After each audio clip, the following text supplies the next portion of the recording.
Hello, everyone. We have a special regional talk with highlights of the ESMO 2020 Education Weekend. And I'm Dr. Janice, Tsang, medical oncologist from Hong Kong. And we are very honored and pleased to have actually several speakers with us. They are all KOLs in their region and also in their respective areas. And we have Dr. Meredith Garcia from Philippines. We have Dr. Rachel Wong from Monash, Australia. We have Dr. Bharti Devnani from India, and Dr. Herbert Loong from Hong Kong. And last but not least, we have Ravindran from Singapore. And without further ado, may I actually ask our speakers to share some of their thoughts about the highlights from the area relevant to their cities and countries. And maybe I ask Meredith. So Meredith, you're from Philippines. Can you share a bit something about your thoughts and takes from the education weekend? Yeah, thank you. So hi, I am Dr. Meredith Garcia, Trinidad, a medical oncologist from the Philippines. And today I would like to highlight the session on management paradigms for metastatic castration-sensitive prostate cancer, as I found the lectures very useful in my daily clinical practice. In the Philippines, a formal MDT approach is not yet as widely practiced for all cancers, especially in rural areas such as where I work. So there can be some discrepancies and overlaps in patient management. Dr. Bertrand Pombal talked about the issue on the treatment of the primary site in patients with MCSPC, in which he discussed, based on the EAU and APCTC guidelines, that prostate radiotherapy can be added on top of ADT in patients with low burden, newly diagnosed MCSPC based on an overall survival benefit seen in STAMPEDE and STOPCAP. On the other hand, surgery in the form of radical prostatectomy is not recommended. Locally, prostate radiotherapy is not yet widely used, though it could indeed be beneficial for us to use it for eligible patients here. And surgery in the form of transurethral resection of the prostate for malignant disease is quite common here. But the role of the latter in the non-palliative or mildly symptomatic setting is still needs to be clarified. Also, Dr. Alicia Morgans and Dr. Karim Pizzazzi comprehensively discussed about systemic treatments for MCSPC and how novel hormonal agents such as abiraterone and enzalutamide on top of ADT are better than chemo plus ADT in terms of OS, PFS, safety, and importantly, quality of life benefits, independent of metastatic tumor volume. I have seen these benefits firsthand in my patients who are able to afford these novel drugs. However, cost is still a significant issue in low-middle income countries such that, unfortunately, we are often constrained to giving docetaxel plus ADT because it is the more affordable and sustainable treatment option for many patients. It's true that cost and treatment duration matter a lot in the personal treatment preferences of patients in developing countries. And I sincerely hope that in the future, our cancer patients here can also avail of the best therapies, irrespective of the cost. Thank you. Thank you, Meredith. So now, shall we fly from Philippines to southern part of Asia to Australia? Okay, Rachel, so as an expert in GI oncology, what's your take or highlights you think that we should take note from the ESMO Education Weekend? So the talk that I would like to highlight today is my friend and colleague, Associate Professor Jeannie T's talk, ctDNA in Adjuvant Therapy, Where to from Here. There's a lot of interest in ctDNA across multiple tumour types. It's relatively non-invasive, and we're seeing that there's a role for diagnostics as a predictive biomarker and to track response and resistance to therapy. Jeannie's talk starts off just setting the scene in terms of some of the challenges we face with the existing adjuvant treatment paradigm. And I think the take-home point here is that the stage-based approach is imprecise and can result in over-treatment of patients and unnecessary toxicity.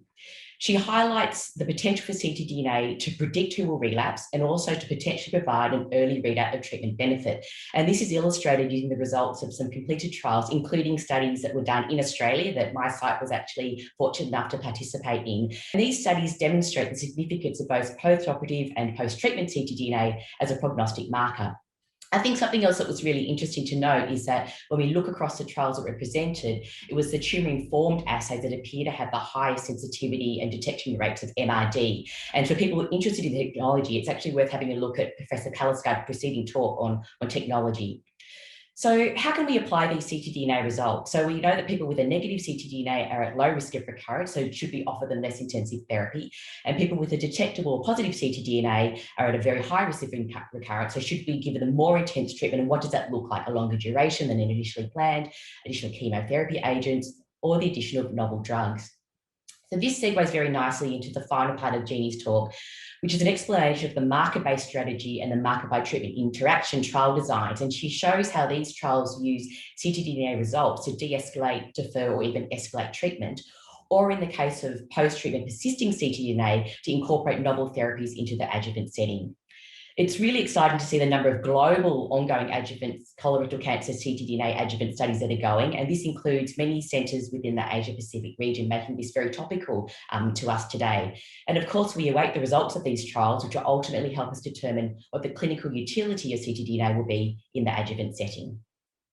Well, thank you, Rachel. I think for me in Hong Kong, affordability is still a challenge. I think also for our Asian colleagues as well. So let's take liquid biopsy as an example. At the moment, we don't have in-house panels for each of the institutions within Hong Kong. So what we can do is at most either we send to the States or we send to Singapore for the test. The cost of the test is still a bit costly for some of the patients, comparing whether you're going to pay for the drugs versus to pay for the liquid biopsy. So what's the situation in Australia? Are you already having some actually in-house panel that's less costly and more cost effective so that we could go forward to the way of de-escalation as well as escalation for some of those with residual disease from the liquid biopsy? Yeah, so I think that's a really good question. For our own trials that Jeannie presented, which are the dynamic studies, we send our tissue and our samples off to Baltimore, to Bert Vogelstein's lab. But there are a number of centres around Australia that are using ctDNA and have their own labs. But it really is still very much sitting in the experimental research area at the moment. And, you know, as you all know, a lot of it comes to volume and cost and turnover. So the more centres that are doing it, the faster turnover and the cost actually comes down. But how do you actually achieve that, and how do the centres that we have collaborate to do that? Another thing that's limiting, and then this is outside the GI space, is that for access to drugs, so I treat lung cancer as well, a lot of the access to drugs are restricted by needing to see the molecular changes at the tissue level. So a liquid biopsy is not adequate. Yes, it may for melanoma, yes, we can get that, and I think we're not restricted for the BRAF mutated patient, but certainly for lung, you can get that result within 2 days, but you still need to wait for the tissue result, which might take up to 2 weeks before you have an answer that then allows you to access drugs on our PBS system. So, even though we're seeing this around in trials and in some of our larger quaternary centres, it's still very much sitting in the experimental, research space. Shall we move on to our next speaker? So from liquid biopsy, I think one of the other issues that's challenging to us is brain metastasis. Bharti, I know that you have something to share with us about brain metastasis from the ESMO Education Weekend. So shall I hand over to you?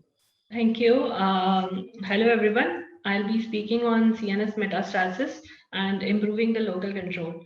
So I have a first presentation from Dr. Sufiti, who has discussed the good practice points regarding the diagnosis and management of brain metastasis. So he highlighted the importance of tissue diagnosis, because even if with advanced neuroimaging, sometimes it is difficult to diagnose between the brain metastasis and primary brain tumors. Although in our country, it is difficult to take tissue diagnosis every time if the primary is already labeled. And he also highlighted the importance of surgical management when there is good KPS patient with controlled extracranial disease. There is always a dilemma with the use of surgery or SRS. So in the absence of randomized control trial, Dr. Sufiti suggested that the decision should be individualized on the case-to-case basis, depending upon the tumor size, the associated neurological symptoms, and patient preferences. And although now there is data that SRS alone should be given and whole brain radiotherapy should not be given, because it does not improve the overall survival and associated with neurocognitive decline. But if I give you a regional flavor, so in India, still patients don't come for follow-up many a times, because a close follow-up of 3 months is required and MRI imaging is required every time. There are very limited centers which practice SRS, so still whole brain radiotherapy is prevalent in our area. And he also suggested that when radiotherapy fractionation is to be chosen, so if a lesion size is bigger, like it is more than 3.5 centimeter, a more protracted fractionation regime should be used in place of single fraction SRS. And then the radionecrosis should also be taken into consideration and should be treated with steroids, anti-VEGF therapy, and sometimes surgical resection. Then he discussed some emerging data on the incorporation of targeted therapy along with SRS. And there are trials with lapatinib and TDM1, but the data is conflicting. In his talk, he also discussed about the neurocognitive decline following the whole brain radiotherapy, and also about the neuroprotective drugs like memantine and a special technique of radiotherapy where hippocampus can be avoided to prevent the neurocognitive decline. Oh, thank you, Bharti. I have two questions for you. Let's say if resources and affordability is not an issue, and if that patient, let's say someone with breast cancer with brain metastasis, is eligible for both SRS and also surgery. So what would be your stand? And also, is there any cultural factors like in Hong Kong or in China, they don't want so invasive procedures. So usually they might actually opt for radiation. So what do you think? And second question is, do you think that actually now whole brain irradiation is obsolete, that it will be fading out with SRS and surgery coming into play? Okay, so regarding your first question, the decision should be multidisciplinary, including the tumor size, the impending neurological symptoms. So in that case, surgery is preferable, but always the patient preferences should be of prime importance. If patient wants a non-invasive treatment and it is safe to deliver, always a non-invasive treatment is preferable mostly by the patients.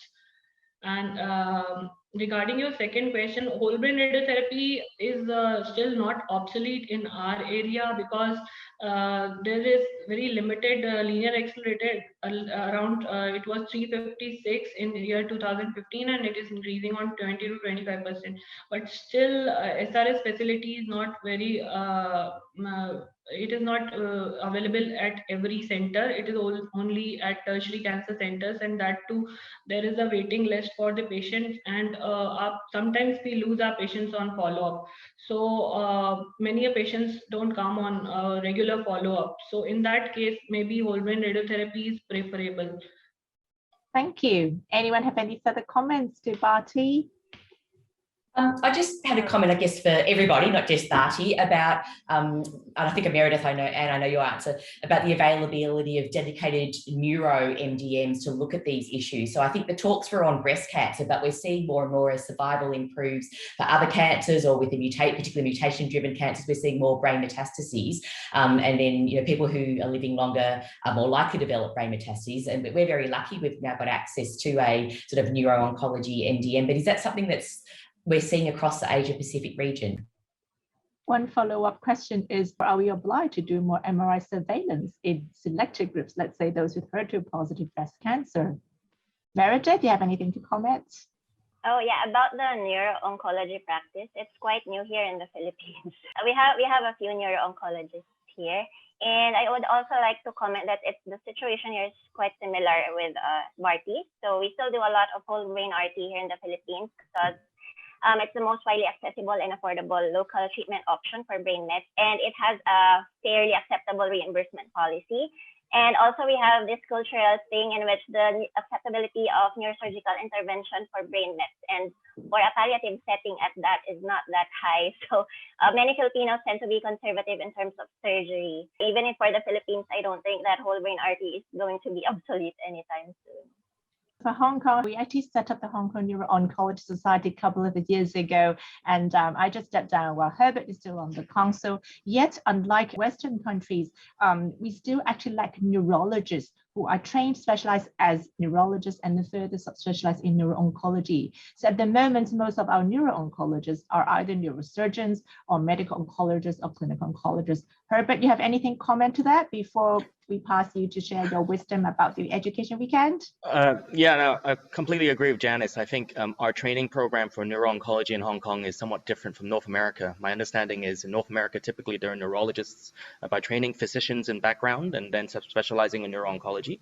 A lot of our neuro-oncologists who are interested in neuro tumors are trained medical oncologists or clinical oncologists. But at the same time, because of the fact that we do follow the British system in terms of training, a lot of our clinical oncologists certainly are very well versed in terms of radiation treatments, be it whole brain or stereotactic radiation. So I think it sort of matches up as well. So thank you, Herbert. We know that you're not only a neuro-oncologist, but that you are an expert in a lot of orphan or rare tumors, those with relatively less incidence, yet they actually attract much attention. So anything from your point of view from the Education Weekend ESMO 2020 that you want to share with us?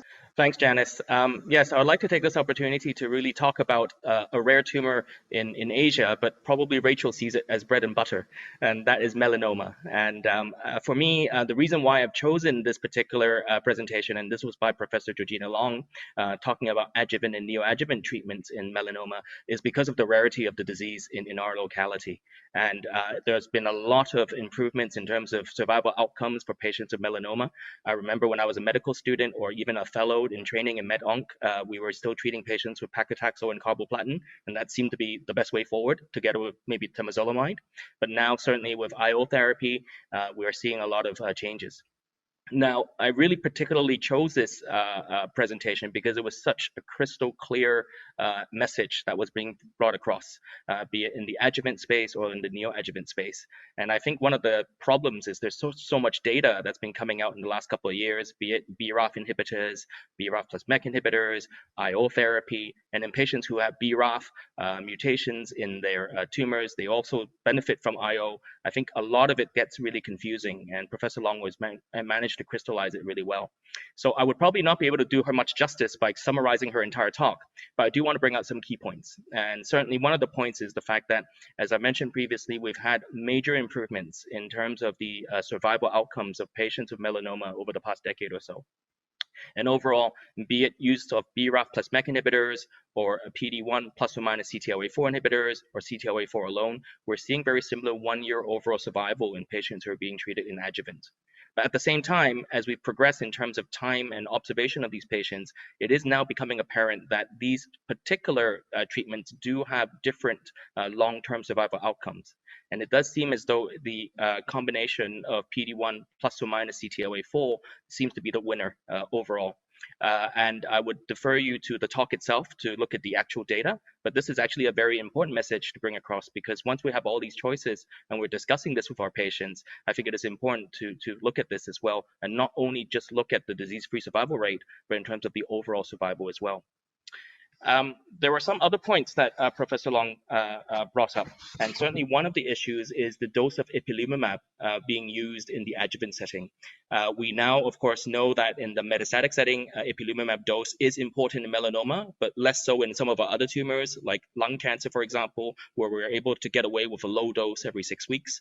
But it does seem as though in melanoma this is important, and this certainly has bearing in Asia, because most of the time, at least in our North Asian countries, ex-Australia and New Zealand, it's ipilimumab or other PD-1 inhibitors or CTLA-4 inhibitors are paid out of pocket. And a dose difference in terms of survival means that we have to make sure that our funding authorities are aware of this, so that at least there can be some support for some of our patients who may not be able to afford. Now, she also talked about the neoadjuvant space. And again, I don't see many melanomas, but certainly it does seem very promising that some of the neoadjuvant data coming out is showing better or even improved survival as compared to patients who are treated in the adjuvant setting or patients of high stage disease.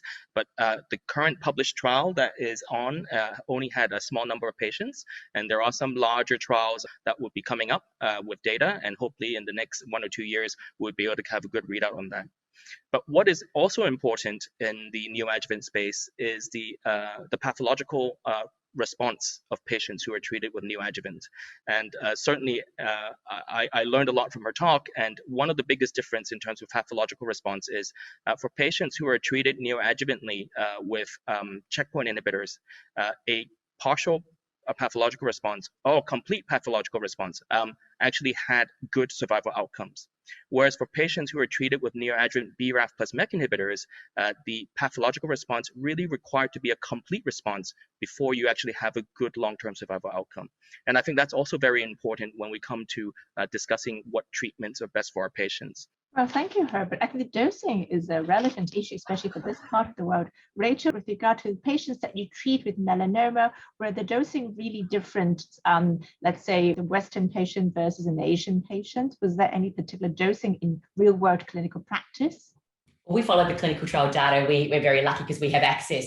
But I will echo Herbert's, what a fantastic talk that Professor Loong gave. And I would encourage every, we do see melanoma in Australia and New Zealand, so every trainee, certainly in Australia, should watch this talk, and any medical oncologist who's interested in melanoma. We follow the clinical trial data. I think in the adjuvant setting, we have been leaning towards, IO versus BRAF MEK inhibitors. Obviously, patients who've got contraindications, things come into play there. I think it makes sense that the neoadjuvant data, you've got more antigen there for the immune system to play with. But I guess for Herbert, I think we don't see a lot of c-KIT melanomas, and I think it was touched on a little bit in the talk, but I'm wondering that you probably see more c-KIT melanomas than we certainly would in Australia, and whether you have any comments on how you manage that in Hong Kong. Yeah, I mean, that's a very good point, and I was about to go to that in terms of the how this is different from sort of Asia in terms of the Asia Pacific, minus Australia and New Zealand again, is the fact that, of course, we have a different epidemiology in terms of the types of melanoma, and certainly we have more mucosal melanoma, more acrolentigenous versus the cutaneous. Right now, in terms of our clinical practice, we do apply what we have in terms of these larger phase 3 trials in our practice, regardless of whether or not it is c-KIT or not. Certainly, for example, within the Checkmate 238 study, there were a very small number of mucosal and acromelanoma patients. I think it accounted for, I'm just looking at the mass now, less than 10%. There were 29 mucosal melanoma patients and 34 acromelanoma over a 700 patient phase 3 clinical trial.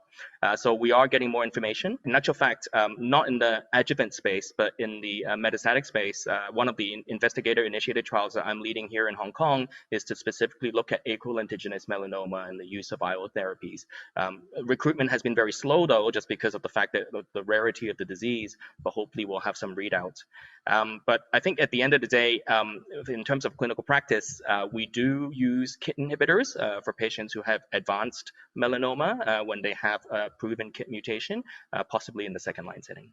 Thank you. I think part of the reason why we always are being so obsessive about the dosing is because for Asians, as we have just mentioned, a lot of the drugs are what we call self-finance item. That's how we call it in Hong Kong, i.e. all the drugs are actually paid out of pockets. So with that, shall we come back to Ravi? So any particular highlights that you would like to share with us from the education weekend? Hi, Janice. Thank you for the introduction. And I think today I'll be wearing my hat as the Asia Pacific Public Policy Committee Chair for ESMO. So I would like to draw attention to one of the special sessions at the ESMO Education Weekend. And it was specifically titled the WHO Report on Cancer and What Cancer Policies Are Missing in Your Country.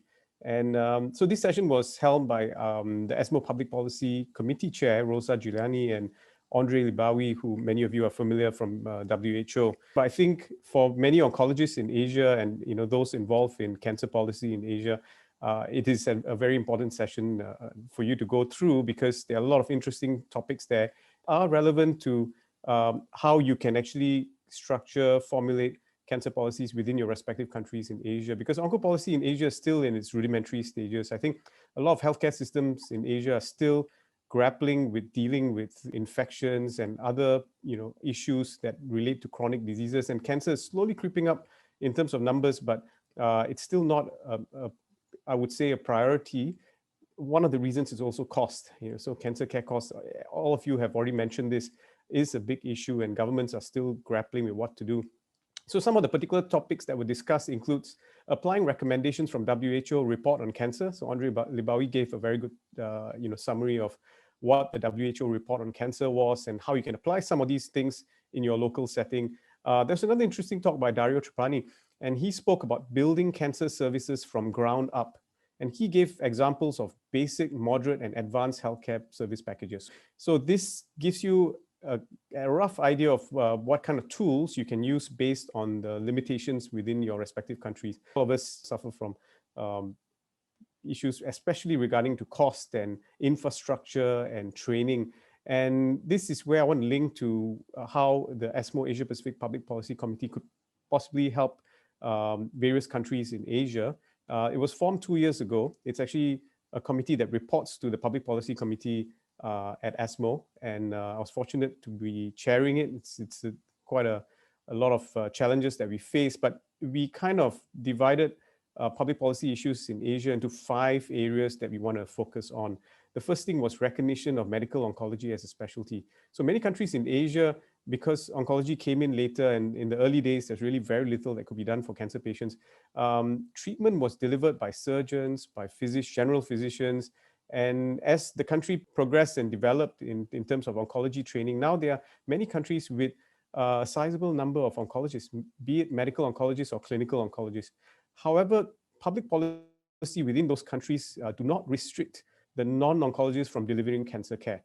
And this has led to differing levels of care and expertise, and that has presented problems to oncologists working within those regions, because they feel that they're not being protected in terms of delivering the best care possible for their patients. So this is an area we're looking at. The other 4 areas includes education. ESMO runs many advanced courses in cancer, be it prostate, colorectal, etc., and preceptorships. Used to be face-to-face, but now a lot of it are online, and we find those that were meant for Asia is now attended by people all over the world. But the focus is still on our Asian population. Research is another area. There's also the Pan-Asian Adapted Guidelines, which are actually ESMO guidelines, but adapted to the Asian setting, because there are a lot of things that are unique to Asia, dosages, drugs, pharmacogenomics, a whole bunch of things that we need to address and be part of guidelines that are more specific to our local patients. Finally, the last 2 bits are on patient advocacy. So interestingly, Herbert was talking about rare cancers, and Rare Cancers Asia is a group that interacts with us a lot. Very active group of patient advocates all over Asia. In fact, one of the most active groups. So you think rare cancer would be rare, but it's their patient advocates are really, really active. And the last bit is access to medicine. So these are the 5 areas that we are going to be focusing on. Well, thank you. I fully agree. I think compared to the Western populations, where the patient advocacy, they have more vocal leadership, I think we still have a long way to go. I'm mindful about the time. So once again, thank you very much to all our speakers, from common cancers to rare tumors, from translational research, and also talk about public policy. I need to give a big thank you to our speakers, Meredith, Rachel, Bharti, Herbert, Ravi, and also the big team behind the scene from ESMO. So stay well, and we continue to connect through the ESMO. Thank you.